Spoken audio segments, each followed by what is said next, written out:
What's up, everyone? I know it's been a while since I've done any video updates, but this one's going to be a little bit different today. So, standing here out in my garage on this beautiful, slushy, snowy Michigan day, and I have a Porsche Boxster here with a dead battery. You can see the garage is kind of a mess. I had a really busy fall this year, and I never had the time to really sit down and get the Boxster ready for winter. Normally, I would wash it, detail it, get the battery maintainer on it, put a car cover on it. That didn't happen this year, and now since the car has been sitting for a number of weeks, months, the battery is now dead. Luckily, I did have the wherewithal to pop the frunk or the front hood on the front of this thing, because once the battery is completely dead, the electronic release is not going to work, and you're going to have a real tough time getting at the battery. That is one of the unfortunate designs of this car. So, the hood is open. What I'm going to do is go ahead and put a jump box on it. So, you can see I've got an older style lead acid jump box down there. I've had a few of those throughout the years. Honestly, I've never had much luck with those. They're big, they're bulky, they don't hold the charge that well. So you charge it up and you let it sit in your garage for months on end without use until you need it. And when you do need it, it doesn't have a lot of power in it. So these old NiCad and lead acid type chargers, I really don't recommend them.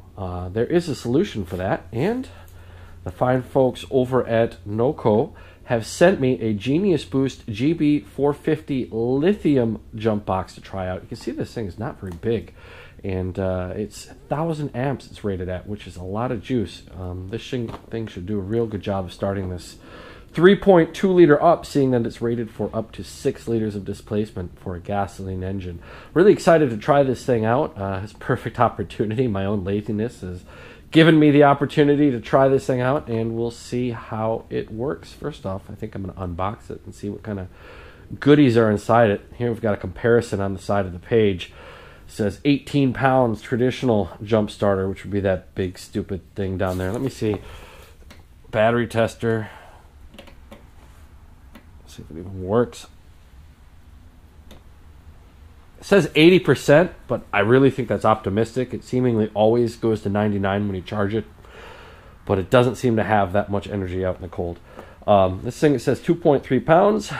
It's over 7,000 joules. It sounds like a lot. I'm not an electrical engineer, but I think it's going to do the job quite nicely. As a side story, I can't overstress the importance of having one of these things around the house. You never know when you're going to need it. And this one is multi-purpose. It not only can jump your car, but you also have LED light. You've got USB charging. A lot of convenient things that you could use in case of let's say, a power outage or something. But side story, when I moved back to the U.S. from Germany in 2007, I shipped this car. Actually, my company I was working for at the time, they shipped the S4 over from Germany back to the U.S., and I moved to the Michigan area.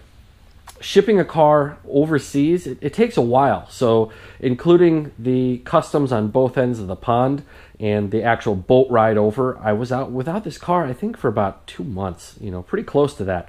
And during that time, it was on the boat, and when it got back to the U.S., the battery was not in the best state of charge, actually. And when I went to pick it up at the warehouse it was at, we had to jump it. It wouldn't start on its own. So I drove the car back from Ann Arbor to where I was living at the time.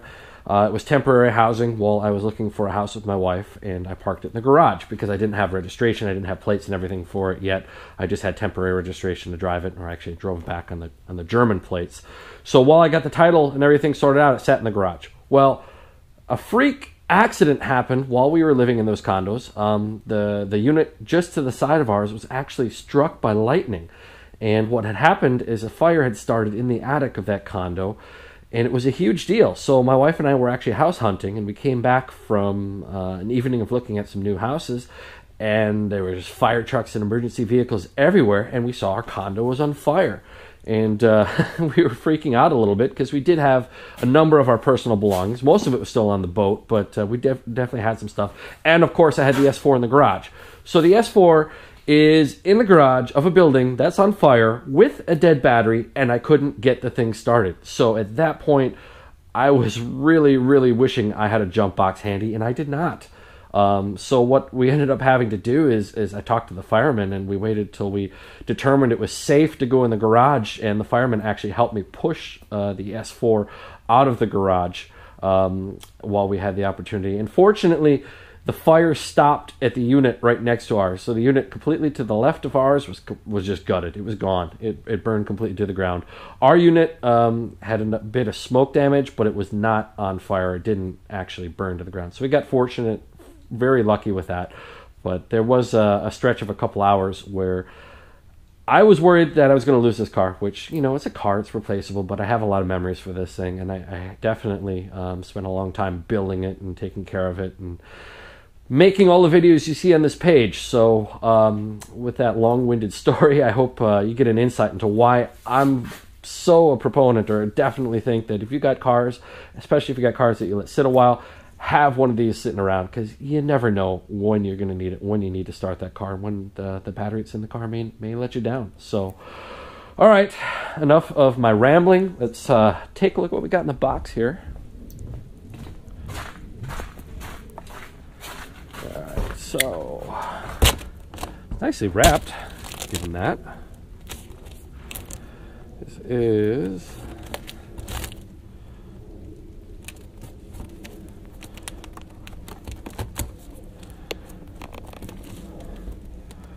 these unboxing videos are really slick. Meanwhile, I'm sitting here, no idea what I'm doing. Plastic gone.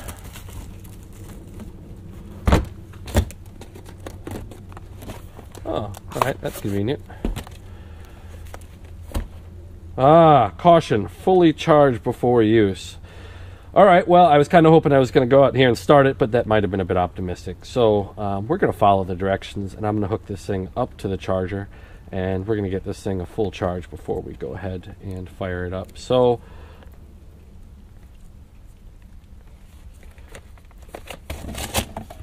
before we do that, let's see what we got. They weren't kidding. This is definitely small, but the build quality seems pretty good. Like something that's going to be a bit impact resistant, you know, somewhat weather resistant. It's got a nice environmental plug here for, oh yeah, it looks like the main connector for the Alligator clips. And we've got a USB out, which is cool, so you can charge your USB devices. But what's even more clever is you have a USB in here, so you can charge this thing via USB when you're not using it or when you're preparing it for use. So all right, anything else we need to consider here? We've got, all right, 1-year warranty, good. Overall, the quality of the components is really nice. These are excellent Alligator clips. All of the connectors seem well sealed. Hey, we've even got a nice little carrying case here. I'm impressed, you know. This is not your run-of-the-mill big box store cheap stuff like I had, you know, back in the garage, that other charger I showed you. This one looks like it's something that you can purchase and keep around and use for a long, long time. This is quite nice. So we've also got a USB charging cable and a cigarette power adapter. So, all right, cool. Stuff all looks good. I'm going to go ahead and hook it up to the wall, and I'll come back at you when it's charged up, and we'll see how it does starting the Boxster. Check out the spoiler when the battery goes dead. It likes to deploy the spoiler on its own. I don't really understand how that works, but that's, you know, one thing you do learn about with the Boxster. Anyway, thanks for watching, guys. I'll get back to you in a little bit. All right, guys, so now it's another week later, and I still haven't messed with the Boxster. Now I've got time, so hopefully it's going to work out. We can start this thing up, and I can feel a little bit better about the situation. So, last week, I hooked the Genius Boost up. Actually, let's rewind. Took it out of the box, and there were big yellow notes on it saying, make sure you charge fully before use. So, with batteries, you don't want to mess around with that. You can affect the memory of the battery or the overall capacity of the battery if you start using it before you fully charge it. So I'm going to follow the directions. So I went ahead and I hooked it up to a iPad charging block, and I didn't time it, but it charged up pretty quick. I definitely was not disappointed in that. I came back a few hours later and it was indicating 120%. So that was last weekend. Haven't touched it since then. Let's turn it on. Looks like we're still at 100%. So another big positive thing about these lithium batteries is they're going to hold their state of charge for a relatively long time without having to top them off. So let's go ahead and take a look just how dead this thing is. I'm sure it didn't charge itself at all in the last week. All right. This battery's probably toast anyway. I think it's about time to put a red top in it and just stop messing around. But let's go ahead.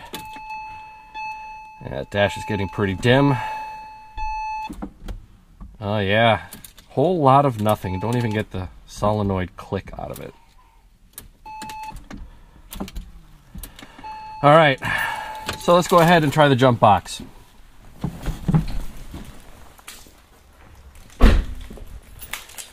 All right.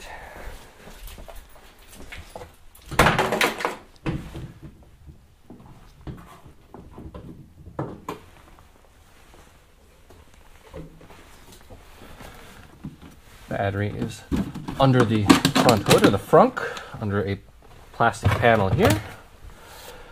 So we're going to go ahead and hook this up correctly, although NOCO states that there is quite a bit of safety built into this device. If you hook it up reverse polarity, there's no chance of damaging the car or the battery. It's not something I'm going to try, but they give you the assurance that it is a safe device, and they also say it's not going to spark on you, which is kind of cool. So everything looks black here. We better verify which is positive and which is negative. Looks like this one going here, bolting directly to the chassis. That's going to be the negative terminal. The other one should be the positive. Let's shine some light on there.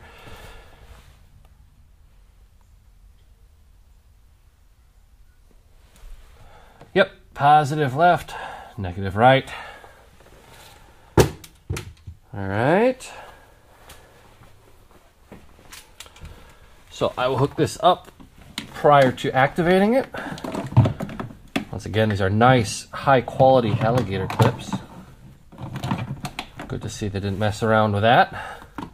Could be a little bit longer. I mean, I like that it's compact. You can put it all away, and it stores away conveniently. But those are pretty short. I don't consider it a major shortcoming, but it would be nice if they're just a tad longer. In any case, let's go ahead. All right, everything looks good. We'll go ahead and fire it up and see what happens. Gonna need the keys to do that, of course.